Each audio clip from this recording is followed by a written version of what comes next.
راتلونکی تاریخ به ولیکي. سرچینه اعظم ویب سایټ.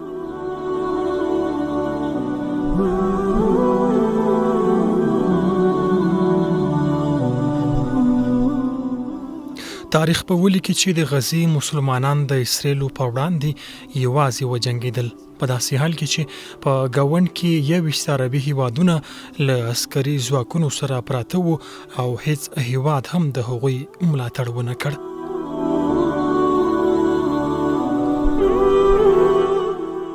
تاریخ به ولیکي چې د اشغالګرو اسرائیلو د ملاتړ لپاره د امریکا پوځي تجهیزات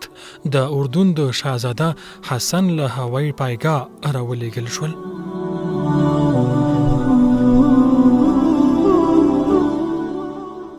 تاریخ به ولیکي چې ټول نړیوال شاهدان وو چې د غزي کلابند او بې دفاع مسلمانانو ډوډۍ، دوا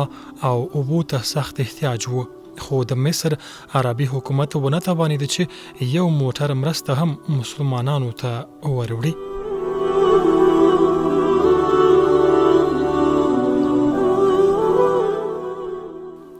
تاریخ به ولیکي چې د حماس انقلابي جبهې له 19 کاله محاصرې وروسته د اسرائیلو هغه پوځ ته ماتې ورکړه چې د 21 عربي هیوادونو پوځونه ترې ویرېدل.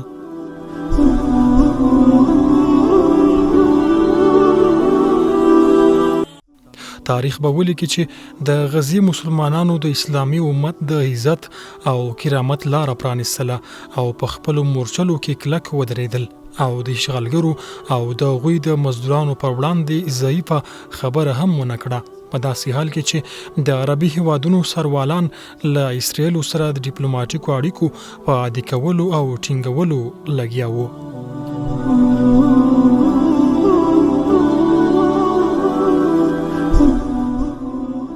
تاریخ به ولیکي چې اسرائیلو د غزي تړانګه کاملا محاصره او تحریم کړه، خو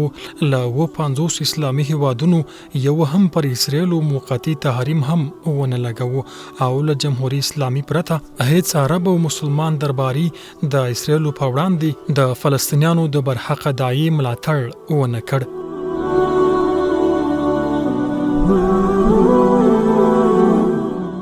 تاریخ به ولیکي چې د ناټو ټولو غړو هیوادونو له اسرائیلو سیاسي او پوځي ملاتړ وکړ، خو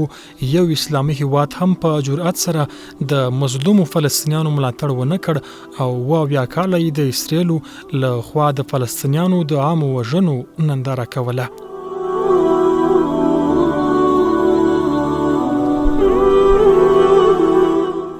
تاریخ واد نوشت که در تمام کشورهای اسلامی بجز ایران امریکا پایگاه‌های نظامی داشتند و امریکا از همین پایگاه‌های نظامی در جنگ‌های نیابتی بین خود مسلمان‌ها استفاده می‌کردند.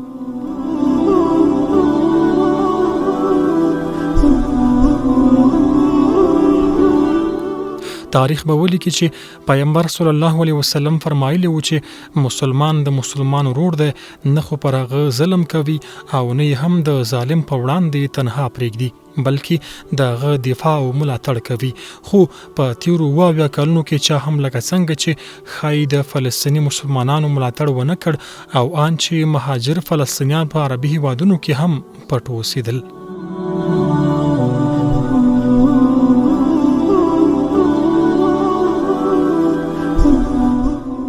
پرته له شکه چې دغه ډول ایمان او اسلام هغه ایمان او اسلام نه و چې پیغمبر صلی الله علیه وسلم 23 کاله مسلمانانو ته ښوولی او تمثیل کړی وو.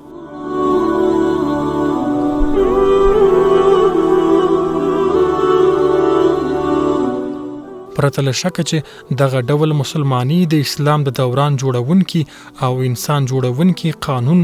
جعلي او بدله نسخه ده او د اسلام د کلی محتوا ترجمانی نشي کولی او په دغه سي دینداري نه د دنیا ژوند تنظیمیږي او نه هم د آخرت ژوند او ویرشته چې حسینه چې د خسر دنیا او آخره مصداق شو.